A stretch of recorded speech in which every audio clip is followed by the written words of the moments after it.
ఒక్కసారి మనం తెలంగాణ రాజకీయాలను పరిశీలిస్తే గనక గత 10 సంవత్సరాలుగా అధికారం కోల్పోయినటువంటి కాంగ్రెస్ పార్టీ ఒకవైపు రుణమాఫీ, రైతు భరోసా అంటూ ప్రజలను దగ్గర చేసుకునే ప్రయత్నాలు చేస్తుంది. మరోవైపు 10 సంవత్సరాలు అధికారంలో ఉన్నటువంటి బీఆర్ఎస్ పార్టీ ఇప్పుడు అధికారాన్ని కోల్పోయి మరోవైపు ఆ పార్టీ అధినేత కేసీఆర్ ఫామ్ హౌస్కే పరిమితం అవుతున్న నేపథ్యంలో ఇక కవిత రాజకీయ ఎంట్రీ ఇచ్చే అవకాశాలు స్పష్టంగా కనిపిస్తున్నాయి. ఇదే సమయంలో అటు ఇక సమయం లేదు మిత్రమా, రణమా శరణమా అనే విధంగా దూసుకుపోవడానికి అటు తెలంగాణ బీజేపీ కూడా పావులు కదుపుతున్నట్టు తెలుస్తుంది.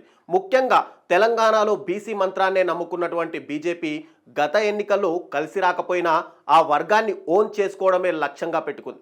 అందులో భాగంగానే ఈటెల రాజేందర్కు రాష్ట్ర బీజేపీ పగ్గాలు అప్పజెప్పాలని ఢిల్లీ పెద్దలు కూడా ఫిక్స్ అయిపోయారు. ప్రస్తుతం ప్రెసిడెంట్ పదవి కోసం పోటీ పడుతున్న వారితో పోలిస్తే ఈటెల బెటర్ అని కాషాయ పెద్దలు భావిస్తున్నారు. అధ్యక్షుడు కావడానికి ఆర్ఎస్ఎస్ బ్యాక్గ్రౌండ్ అవసరం లేదు అంటూ తాజాగా కిషన్ రెడ్డి చేసిన వ్యాఖ్యలు ఈటెల నియామకంకు దాదాపు కన్ఫామ్ అయినట్టే ఆ పార్టీ వర్గాల ద్వారా మనకు స్పష్టంగా సమాచారం అయితే తెలుస్తుంది. తెలంగాణ కాషాయ రథసారిగా మల్కాజ్గిరి ఎంపీ మాజీ మంత్రి ఈటెల రాజేందర్ ఎంపిక దాదాపు ఖరారైంది. ఈ నెలాఖరులోపే దానిపై అధికారిక ప్రకటన రావడంతో పాటు ఈటెల పగ్గాలు చేపట్టడం కూడా స్పష్టంగా ఖాయమని మనకు తెలుస్తుంది. ఇక పార్టీ సంస్థాగత ఎన్నికలు దాదాపు పూర్తవుతున్న క్రమంలో కీలకమైన రాష్ట్ర అధ్యక్ష పదవి ఖరారుపై జాతీయ పార్టీ ఇప్పటికే దృష్టి సారించింది. ఈటెల సారథ్యంపై కేంద్ర హోంమంత్రి అమిత్ షాకు ప్రత్యేక శ్రద్ధ ఉండడంతో పాటు గతంలోనే ఈటెలకు కీలకమైన బాధ్యతలు అప్పగిస్తామని షా మాట కూడా గతంలోనే ఇచ్చారు. అయితే బండి సంజయ్, ఈటెల రాజేందర్ మధ్య గతంలో లోక్సభ ఎన్నికల ముందు గ్యాప్ రావడంతో ఈటెలకు పగ్గాలు ఇవ్వడానికి కూడా అధిష్టానం సాహసించలేదు. ఇక మధ్య మార్గంగా కేంద్ర మంత్రి అయినటువంటి కిషన్ రెడ్డికి మళ్ళీ రాష్ట్ర పగ్గాలను కూడా అప్పజెప్పింది. వాస్తవానికి రాష్ట్రంలో బీసీలలోనే కాకుండా జనాభా పరంగా కూడా అత్యధిక సంఖ్యాకులున్న ముదిరాజ్ కులానికి చెందినటువంటి ఈటెల రాజేందర్కు రెడ్డి సామాజిక వర్గంతో కూడా మంచి సంబంధాలు ఉన్నాయి. ఇక్కడ మనం ఒక్క విషయం గమనిస్తే కనుక ఈటెల సతీమణి రెడ్డి సామాజిక వర్గానికి చెందినవారు కావడంతో బీసీ కార్డు ఒకవైపు, రాజకీయంగా బలమైన రెడ్డి సామాజిక వర్గం మరోవైపు కలిసి వస్తుందని కూడా బీజేపీ అధినాయకత్వం భావిస్తుంది. ఇక బీఆర్ఎస్తో మ్యాచ్ ఫిక్సింగ్ ఆరోపణలు, బండి ఈటెల మధ్య విభేదాలు శాసనసభ ఎన్నికల్లో బీజేపీకి గతంలో గట్టి ఎదురుదెబ్బ పడింది. అయితే ఎంపీ ఎన్నికల్లో అనూహ్యంగా పుంజుకున్నటువంటి బీజేపీ బండి సంజయ్కు కేంద్ర మంత్రి పదవి ఇవ్వడంతో ఈటెలకు ఇక్కడ లైన్ క్లియర్ అయింది. వాస్తవానికి ప్రస్తుతం అధ్యక్ష పదవి రేసులో ఈటెలతో పాటు ఎంపీలు ధర్మపురి అరవింద్, రఘునందన్ రావు, మరో కీలక నేత అయినటువంటి రామచంద్రరావు వంటి వారు కూడా పోటీ పడుతున్నారు. వారితో పోలిస్తే నాన్ కాంట్రవర్షియల్ నేతగా రాష్ట్ర వ్యాప్తంగా పరిచయాలున్న ఈటెల రాజేందరే బెటర్ అని ఆలోచనలో అధిష్టానం సైతం ఉంది.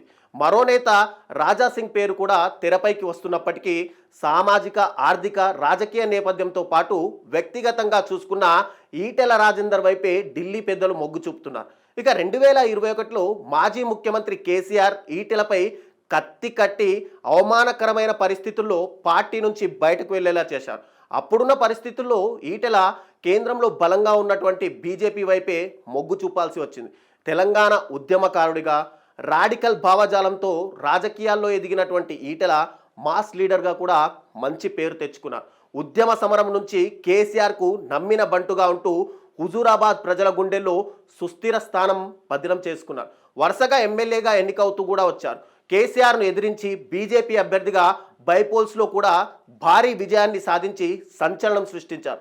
ఆ తర్వాత కేసీఆర్ మీద పోటీ చేసే క్రమంలో 2 పడవల మీద కాళ్ళు పెట్టడం, అనూహ్యంగా 2 చేట్లు కూడా ఓడిపోవడం వెంటనే జరిగిపోయాయి.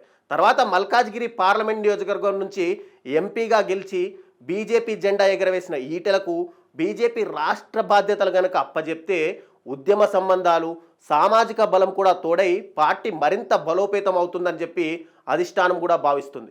ఒకవైపు బీఆర్ఎస్ నేతలతో ఈటెలకు సత్సంబంధాలున్న కారణంగా వారిని కూడా బీజేపీలోకి లాగుతారనే అంచనాలు ఉండడంతో ప్రధాన ప్రతిపక్షంగా త్వరలోనే బీజేపీ ఎదగవచ్చని కూడా అధిష్టానం ఇక్కడ లెక్కలేసుకుంటుంది.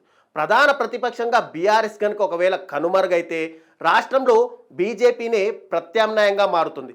ఒకవైపు బీఆర్ఎస్కు ఇప్పటికే కేసుల్లో ఇరుక్కుపోయి తలాతోక లేకుండా కష్టంలో ఎదురుతున్న తరుణంలో ఇప్పుడు ఈటెల గనక ఒకవేళ బీజేపీ అధ్యక్షుడైతే గనక ఖచ్చితంగా ఈటెల మాస్ లీడర్ కాబట్టి త్వరలోనే బీఆర్ఎస్ పార్టీ నుంచి వలసలు పెరిగిపోయి అటు బీజేపీలోకి లీడర్లతో పాటు క్యాడర్ కూడా వచ్చే అవకాశాలు ఉన్నాయి. ఆ అంచనాలతోనే మాస్ ఇమేజ్ పుష్కలంగా ఉన్నటువంటి ఈటెలకు పగ్గాలు అప్పజెప్పాలని చెప్పి ఢిల్లీ పెద్దలు ఫిక్స్ అయ్యారు. అయితే వచ్చే వారంలోపు సంస్థాగత ఎన్నికలన్నీ పూర్తవుతున్న తరుణంలో వచ్చే వారంలో ఈటెలను అధ్యక్ష పీఠంపై కూర్చోబెట్టే అవకాశాలు మనకు స్పష్టంగా కనిపిస్తున్నాయి. ఇక నిజామాబాద్ ఎంపీ అరవింద్ కూడా అధిష్టానం దృష్టిలో ఉన్నప్పటికీ ఆయన కొంచెం ఆవేశం ఎక్కువ అనేది మైనస్ పాయింట్ అవుతుంది ఇక్కడ. ఇక రాజాసింగ్కు కూడా విస్తృతమైన ప్రజా సంబంధాలు లేవు. ఆయన ఇమేజ్ మొత్తం సొంత సెగ్మెంట్ అయిన గోషామహల్కే పరిమితమైంది. ఇక రామచంద్రరావు వంటి లీడర్లు కూడా ప్రజల్ని ప్రభావితం చేయగలిగే లీడర్లు కాదని అధిష్టానం మరోవైపు అభిప్రాయపడుతుంది. కానీ ఈటెల అలా కాదు, రాష్ట్ర వ్యాప్తంగా ప్రభావం చూపించగల నేత. అందుకే ఆయనే బెస్ట్ ఆప్షన్ అని కూడా బీజేపీ పెద్దలు ఫిక్స్ అయ్యారు. ఇంతకాలం అధ్యక్ష పదవికి సంబంధించి పార్టీలో పాత కొత్త నేతల పంచాయతీ నడిచింది. అయితే అధ్యక్షుడు కావడానికి ఆర్ఎస్ఎస్ బ్యాక్గ్రౌండ్ అవసరం లేదంటూ ఇటీవలే కిషన్ రెడ్డి కూడా వ్యాఖ్యానించారు. ఇక హైకమాండ్ నుంచి సంకేతాలు వచ్చినందుకే ఆయన అలా మాట్లాడారని, ఈటెలే ప్రెసిడెంట్ అనడానికి అవే సంకేతాలని మనకు స్పష్టంగా తెలుస్తుంది. మరి ఇప్పుడు ఈటెల అధ్యక్షుడైతే గనక రాబోయే అసెంబ్లీ ఎన్నికల సమయానికి ఈటెల అటు ఏ కాన్స్టిట్యున్సీ నుంచి పోటీ చేస్తారనేది కూడా సస్పెన్స్గా మారింది. గతంలో గజ్వేల్ కాన్స్టిట్యున్సీలో కేసీఆర్పై పోటీ చేస్తానన్న ఈటెల రాజేందర్ ఈసారి కూడా అలాగే అదే పట్టు విడుపుతో గజ్వేల్ నియోజకవర్గం నుంచి పోటీ చేస్తాడా, లేదంటే తనను నమ్ముకున్న హుజూరాబాద్ నియోజకవర్గం నుంచి పోటీ చేస్తారా, లేదంటే రెడ్డి సామాజిక వర్గాన్ని అధికంగా ఉన్నటువంటి అటు ఉప్పల్ కాన్స్టిట్యున్సీ నుంచి పోటీ చేస్తారా, లేదంటే బీజేపీకి ఎక్కువ క్యాడర్ ఉన్నటువంటి మహబూబ్ నగర్ డిస్టిక్లో ఏదైనా కాన్స్టిట్యున్సీని ఈటెల ఎన్నుకోబోతున్నారా అనేది కూడా ఇక్కడ స్పష్టంగా మనకు తెలియాల్సి ఉంది.